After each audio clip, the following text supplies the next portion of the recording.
berjalan dalam firman-Mu, hatiku siap.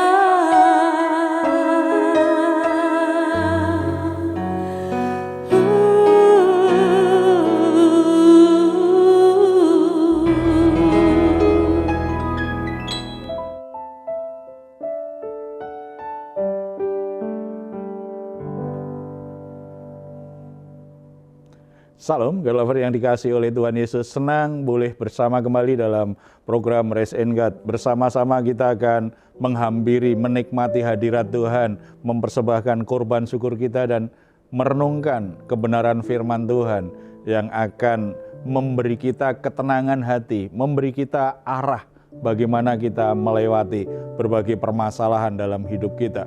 Saudara-saudara yang dikasihi oleh Tuhan Yesus, Tuhan sangat peduli dengan apa yang terjadi dengan hidup kita, dengan masalah-masalah kita. Tuhan ingin kita bisa melewatinya dengan baik, dengan berkemenangan. Tuhan ingin hati kita tidak galau, tidak stres, tidak tertekan selama-lamanya. Oleh sebab itu Tuhan Yesus berkata kepada kita, "Marilah kepadaku semua yang letih lesu dan berbeban berat, aku akan memberi kelegaan kepadamu." Percaya janji Tuhan ini, ya dan amin. Layak kita percayai. Mari kita hampiri Dia dalam doa. Bapa di surga, kami ucap syukur karena anugerah-Mu luar biasa dalam hidup kami. Kami tidak pernah melangkah sendirian, apalagi ketika melewati pergumulan hidup, melewati masalah-masalah yang begitu berat untuk kami tanggung. Kami tahu kemana kami harus datang dan menemukan kelegaan, yaitu di dalam hadirat-Mu. Bapa, kami menyerahkan hidup kami menyerahkan semua permasalahan, semua beban berat kami kepadamu. Kami sangat percaya dalam belas kasihan dan anugerah-Mu, Engkau akan memberi kami kelegaan, memberi kami ketenangan, memberi kami hikmat untuk bisa mengerti apa yang harus kami lakukan. Bahkan Engkau bekerja dengan cara-Mu yang tidak terbatas, membuka jalan keluar bagi kami, supaya kami bisa melewati semua permasalahan itu dengan berkemenangan. Tidak ada alasan bagi kami menyerah, tidak ada alasan bagi kami terus tertekan, terus stres, tetapi selalu ada pengharapan di dalam Engkau. Bapa, kami membawa korban syukur kami kepadamu, terimalah pujian penyembahan kami. Hati-Mu kiranya disukakan atas pujian ini, dalam nama Tuhan Yesus. Amin.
bagian terbaik dalam hidup kita mempermuliakan nama Tuhan itu kalau kehidupan kita di tengah-tengah masyarakat itu bisa jadi kesaksian yang baik.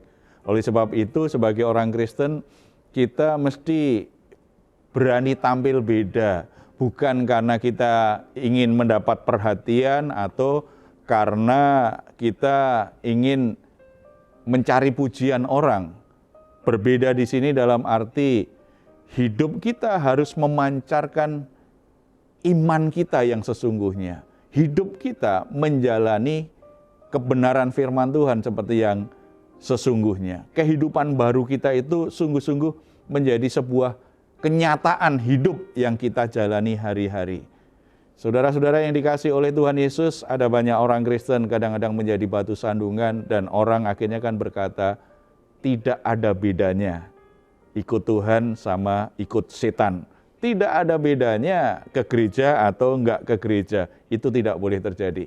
Karena Tuhan hadirkan kita di tengah-tengah dunia ini untuk membawa perbedaan. Dan perbedaan itu adalah perbedaan yang baik sebagaimana Tuhan rancang. Benar dan mulia di hadapan Tuhan. Kita akan sharing pentingnya kita bisa tampil beda di depan orang lain di dunia ini. Tapi sebelumnya saya ingin ada yang sharing karena ini tantangan kita semua. Kalau kita ingin ikut Tuhan, kadang-kadang ada banyak godaan yang jadi tekanan kepada kita. Sepertinya harus memaksa kita sama dengan orang-orang lain. Padahal kita tahu itu tidak sesuai dengan iman yang kita percayai. Tidak sesuai firman Tuhan yang kita sudah pahami. Siapa yang akan berbagi tentang pengalaman ini? Silakan. Mungkin saya. Ya, untuk tema kali ini berani tampil beda. Kebetulan saya punya cerita yang berkaitan, yaitu cerita ketika saya sedang bekerja di kantor. Saya punya 2 cerita sebetulnya. Ya, cerita yang pertama adalah ketika saya mengetahui bahwa ada teman saya yang mau mengambil barang perusahaan tanpa meminta izin dulu terhadap atasan. Saya sudah peringatkan, tetapi dia bilang, sudahlah nanti kalau ketahuan saya balikin. Ya akhirnya saya laporkan ke atasan saya. Karena saya tahu itu tindakan yang tidak benar. Dan saya melaporkan itu juga ada juga teman saya yang sudah memperingatkan teman saya yang lain. Kamu tidak takut? Memang kalau misalkan dia tahu dan pada akhirnya nanti dia marah sama kamu. Saya bilang saya tidak takut karena daripada saya maksudnya lebih baik saya dapat musuh, lebih baik saya kehilangan teman daripada saya kehilangan iman terhadap Tuhan, daripada saya kehilangan Tuhannya. Itu cerita yang pertama. Cerita yang kedua, ada juga pengalaman ketika supplier itu menelpon saya dan dia menawarkan, dia mempush lah. Dia meyakinkan saya untuk menggolkan proyeknya dia dengan iming-iming tertentu dan saya tolak.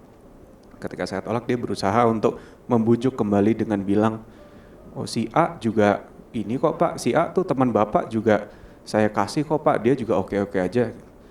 Oh saya bilang saya enggak Bu, saya enggak tertarik dengan yang seperti itu, saya bilang seperti itu. Dan pada akhirnya juga akhirnya ya puji Tuhan saya berhasil mempertahankan iman saya supaya tidak tergoda dengan yang ajakan yang seperti itu ya, dengan ajakan yang tidak baik atau berbuat curang seperti itu. Dan di situ ada rasa syukur yang luar biasa, ternyata saya bisa loh ya tampil beda, ternyata saya berhasil memberanikan diri. Ya kira-kira seperti itu Pak. Ya. Untuk tampil beda memang ada tantangan dan tekanan ya. Kadang-kadang ada perasaan takut, ada perasaan kehilangan teman, perasaan ditekan oleh teman, dimusuhin orang-orang sekitar gitu ya. Tetapi itu bagian dari proses iman kita. Kalau kita ingin ikut Tuhan Yesus memang ada saat tertentu, kondisi tertentu, di tempat tertentu. Kadangkala itu bisa terjadi dalam hidup kita.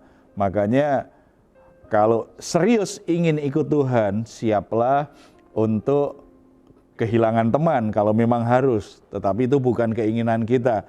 Karena kita memang harus meninggalkan hidup kita yang lama, nilai-nilai hidup yang lama berubah dalam tampilan yang berbeda sesuai dengan kehendak Tuhan, apa yang kita imani di dalam Tuhan Yesus. Kalau tidak ada keberanian seperti itu, maka orang akan berkata sama saja, ikut Tuhan sama enggak, sama saja. Kalau itu terjadi berarti kan kita tidak bisa jadi berkat, tidak bisa jadi terang, tidak bisa jadi kesaksian. Bukan itu kehendak Tuhan, karena Tuhan panggil kita untuk menerangi, untuk menggarami, untuk membawa perbedaan dunia ini menjadi lebih baik. Karena ada anak-anak Tuhan yang ada di dalamnya. Nah, bagaimana Pak? Kita sebagai umat Kristen harus berani tampil beda. Itu bagaimana tuh ya Pak? Ya kalau bicara berani itu sebenarnya memang keputusan ya. Kita semua memang harus berpikir gimana ya supaya saya berani kemudian siap menghadapi semua resiko ketika saya akhirnya memang harus tampil beda, berbeda dari orang lain. Dianggap aneh mungkin oleh orang lain, dianggap gila sama orang lain, dianggap konyol sama orang lain. Karena memang ada banyak nilai-nilai hidup dan gaya hidup kita berbeda dengan kebanyakan orang. Tetapi percayalah itu bukan sesuatu yang aneh, itu sebuah perubahan yang lebih indah yang kita jalani. Kita akan buka Kejadian pasal 6 ayat 9 sampai 22. Kalau kita lihat panggilan Nuh ini Nuh memang tampil beda. Kita baca ayat yang 9. Inilah riwayat Nuh. Nuh adalah seorang yang benar dan tidak bercela di antara orang-orang sezamannya. Dan Nuh itu hidup bergaul dengan Allah. Apa yang membuat Nuh akhirnya mampu untuk hidup tidak bercela? Berarti berbeda dari orang dunia pada masa itu. Karena orang-orang di dunia masa itu sungguh-sungguh hidupnya dikuasai dosa luar biasa menjijikkan, membuat Tuhan sampai berkata, aku menyesal sudah menciptakan mereka semua. Dan Tuhan akhirnya memutuskan akan menghukum mereka, menghabisin mereka semua karena dosa yang begitu menjijikkan di mata Tuhan. Tetapi kenapa Nuh itu hidup tidak bercela di hadapan Tuhan? Karena Nuh hidup bergaul dengan Tuhan. Karena Nuh hidup bergaul dengan Tuhan, maka Nuh tahu isi hati Tuhan.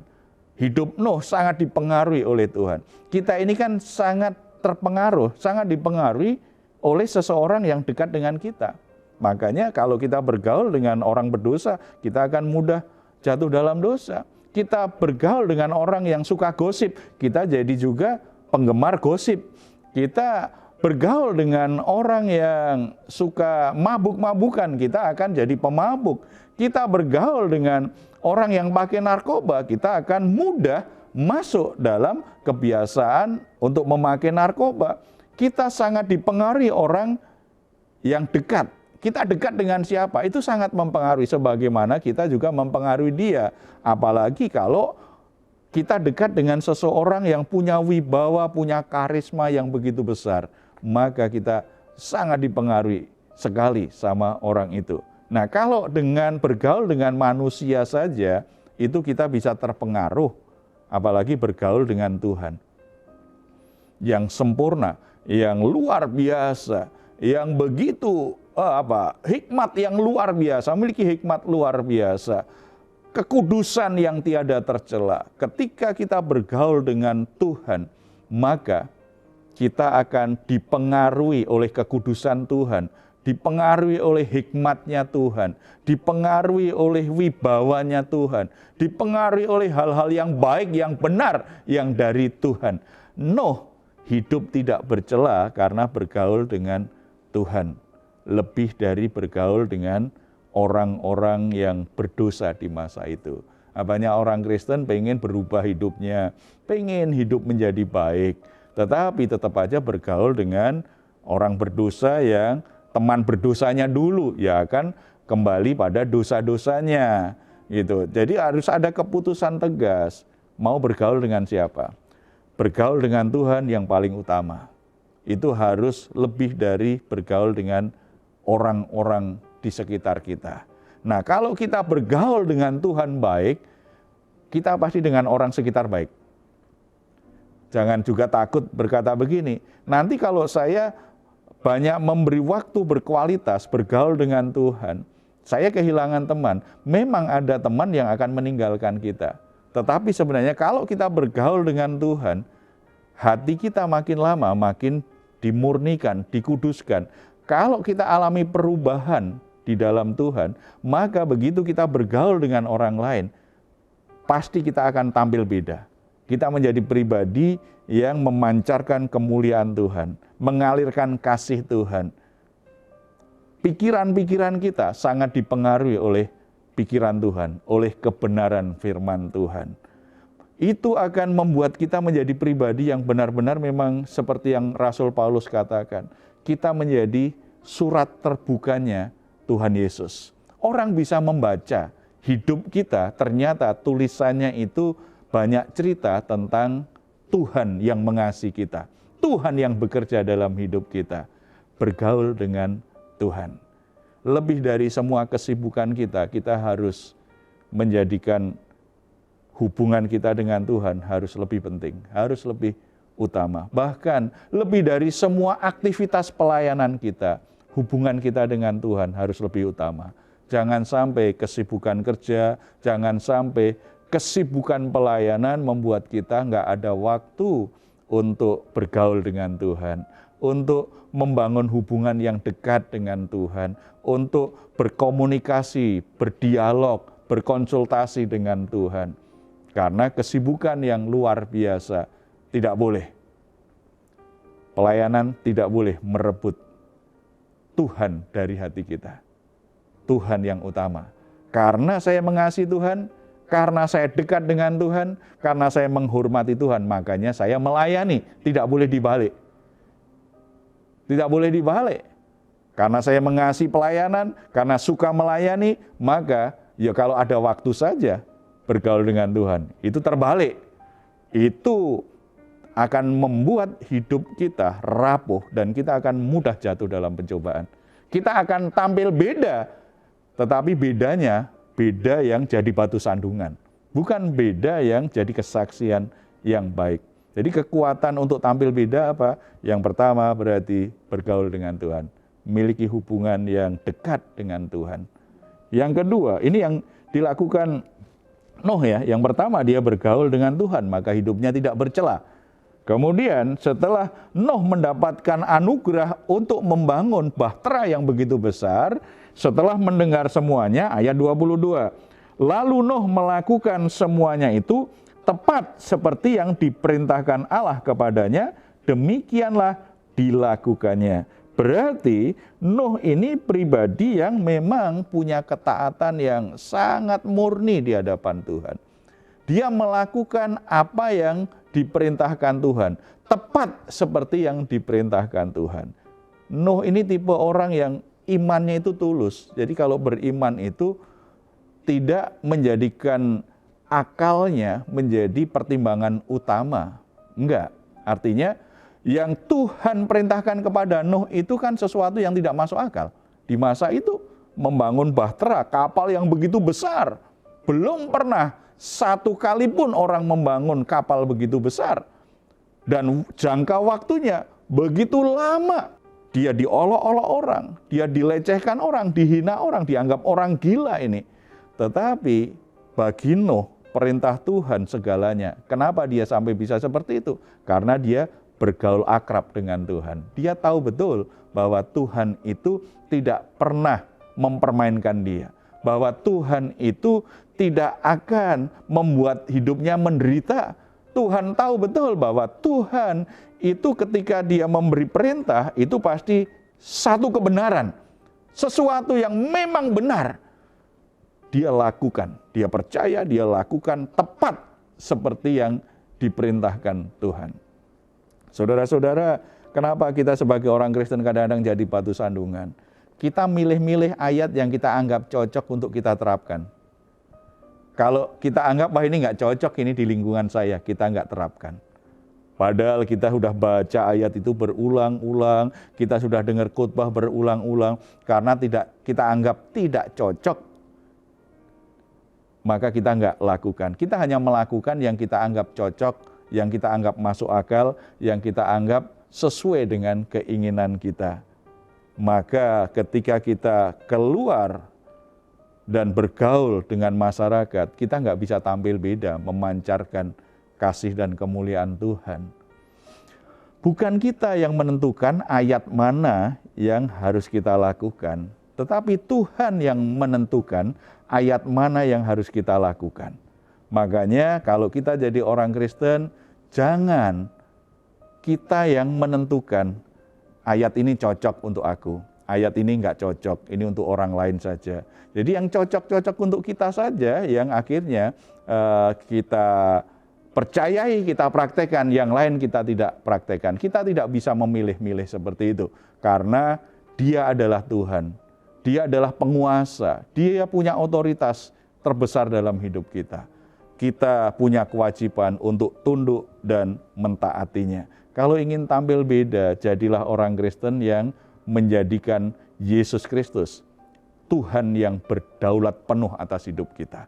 Bukan kita yang mengatur Tuhan. Ayatnya mana? Coba, kalau yang punya Alkitab nih, semakin sulit orang punya Alkitab yang bentuknya kayak saya begini. Ya, bentuk buku ya. Ya. Coba lihat, yang digaris bawahi, dikasih garis bawahnya atau dikasih stabilo, kira-kira ayat-ayat yang seperti apa? Ayat yang cocok untukku.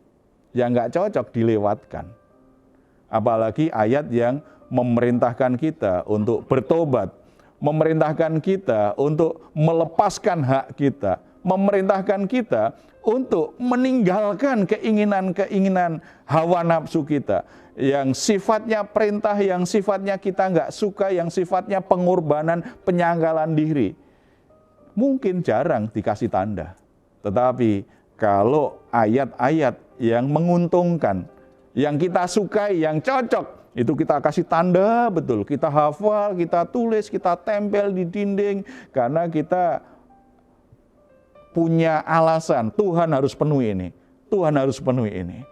Ini kan nggak fair sebenarnya dalam sebuah relasi. Tetapi puji Tuhan, Bapa kita di surga tetap aja punya belas kasihan dan kasih karunia kepada kita. Tetap menuntun kita supaya kita jadi punya sikap yang benar. Jadi saudara-saudara, belajar mentaati Tuhan, supaya kita bisa tampil beda, tetapi beda yang sesuai dengan kehendak Tuhan. Memang ada risiko, ada orang yang tidak suka, ada orang yang meninggalkan kita, ada orang yang membenci kita. Itu bagian dari jalan hidup murid-murid Kristus. Karena Tuhan kita juga dibenci, ditinggalkan. Karena apa?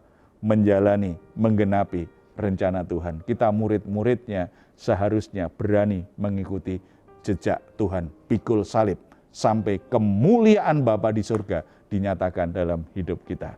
Kita berdoa. Bapa di surga, kami ucap syukur karena anugerah-Mu luar biasa sudah menyelamatkan kami dari dosa dan memindahkan kami dari gelap menuju terang-Mu yang ajaib. Tuhan ingin hidup kami menyatakan kemuliaan-Mu di tengah-tengah lingkungan, di tengah masyarakat di mana Tuhan tempatkan kami. Tuhan ingin kami tampil beda sebagai saksi-saksi Kristus, sebagai surat Kristus yang terbuka, di mana melalui hidup kami, kasih Tuhan bisa dibaca orang lain, kemurahan Tuhan, kebaikan Tuhan, kebenaran Tuhan bisa dilihat orang lain, bahkan mengalir melalui hidup kami untuk mereka. Tuhan ampuni kalau selama ini kami justru larut dengan pergaulan, kami takut kehilangan teman, kami takut ditinggalkan teman, kami takut dibenci orang lain, kami kompromi dengan dosa, kami kompromi dengan dunia ini, sehingga tidak ada bedanya dengan orang-orang yang belum ditebus. Tuhan ampuni kami, biarlah kebenaran firman Tuhan ini kembali mendorong kami untuk berkomitmen. Dimanapun kami berada, kami tampil beda untuk memberi kesaksian. Kami tampil beda untuk memancarkan kasih-Mu, memancarkan kebenaran-Mu. Beri hati yang teguh, hati yang berani, hati yang tidak mudah takut dan menyerah. Walaupun ada tekanan, ada permusuhan, akan kehilangan Tetapi kami tetap teguh seperti Nuh yang tetap menjaga hidupnya tidak tercela di hadapan-Mu karena bergaul dan memiliki hati yang tunduk, yang taat kepadamu. Terima kasih Bapa di surga, Engkau sudah ingatkan kami, Engkau sudah tegur kami semuanya. Tuhan berkati anak-anak-Mu yang bergabung dengan program ini, dimanapun mereka berada. Dimanapun mereka Tuhan tempatkan, jadikan mereka berkat bagi orang-orang di sekitarnya. Keluarga-keluarga Kristen dimanapun Tuhan tempatkan, biarlah mereka juga jadi kesaksian yang baik bagi tetangganya. Jadi berkat, membawa dampak yang positif bagi lingkungan di mana mereka tinggal. Anak-anak-Mu yang Tuhan tempatkan dalam satu perusahaan, dalam satu lembaga, dalam satu dunia kerja tertentu, biarlah mereka juga berani tampil beda. Tuhan sertai, Tuhan berkati, supaya kehadiran mereka di tempat pekerjaannya itu juga membawa perubahan, mendatangkan sesuatu yang baik, yang mendatangkan kebaikan dan kemuliaan yang dari Tuhan. Demikian juga kehadiran gereja Tuhan dimanapun berada, Tuhan tempatkan di satu wilayah tertentu, biarlah gereja-Mu hadir, boleh menjadi berkat bagi lingkungannya, bagi orang-orang yang ada, yang berada di dekat gereja-Mu berada, sehingga nama Tuhan boleh dimuliakan, kasih Tuhan boleh dibagikan kepada orang-orang di sekitarnya. Gereja-Mu sungguh-sungguh jadi kesaksian yang nyata, bahwa Tuhan yang kami sembah itu Tuhan yang penuh kasih karunia, Tuhan yang penuh dengan kebenaran, Tuhan yang layak dipuji dan disembah. Terima kasih Bapak. Tuhan juga berkati anak-anak muda yang kuliah, yang sekolah dimanapun berada. Biarlah mereka juga boleh membawa perubahan, tampil beda, menjadi saksi-saksi Kristus melalui kehadiran mereka. Ada sesuatu yang baik, ada sesuatu yang membuat banyak orang semakin dicelikkan matanya bahwa Yesus Kristus adalah Tuhan dan Juru Selamat yang layak dipuji dan disembah. Demikian juga untuk anak-anak-Mu yang Tuhan beri kesempatan untuk masuk di pemerintahan sebagai pejabat apapun Tuhan. Kehadiran anak-anak-Mu kiranya juga boleh tampil beda, menjadi kesaksian tentang kebenaran, tentang kejujuran, tentang integritas, tentang karakter yang baik, sehingga mereka juga mendatangkan kemuliaan, menjadi berkat bagi orang-orang di sekitarnya. Jangan justru mereka menjadi contoh yang buruk dari orang-orang di sekitarnya. Tuhan teguhkan hati semua anak-anak-Mu dimanapun berada, selalu jadi berkat, selalu memancarkan kasih, kebenaran, dan kemuliaan Tuhan. Terpuji nama-Mu dalam nama Tuhan Yesus. Amin. Saudara-saudara, luar biasa karena dalam Yesus Kristus Tuhan sudah menuliskan karyanya yang luar biasa dalam hidup kita. Dan Tuhan ingin tampilkan kita supaya orang-orang yang kita temui bisa membaca hidup kita yang ditulisi oleh kasih, kuasa dan kebenaran Tuhan. Kalau saudara-saudara memiliki pergumulan saat ini, jangan ragu untuk menghampiri Tuhan. Kalau saudara membutuhkan dukungan doa, silahkan juga untuk menuliskannya di nomor telepon yang tertera di layar saudara. Tim doa kami akan mendukung saudara dalam doa. Percayalah, di dalam Tuhan selalu ada pengharapan, ada pertolongan. Tuhan akan menjawab doa-doa kita. Kalau saudara ingin memberikan komentar, silahkan menuliskannya di ruang komentar di channel Diaspora TV. Kami tunggu. Mazmur 4 ayat 8-9. Engkau telah memberikan sukacita kepadaku lebih banyak daripada mereka ketika mereka kelimpahan gandum dan anggur. Dengan tentram aku mau membaringkan diri, lalu segera tidur, sebab hanya Engkaulah ya Tuhan yang membiarkan aku diam dengan aman. Puji Tuhan, selamat malam, selamat beristirahat. Tuhan Yesus memberkati kita semuanya. Salam.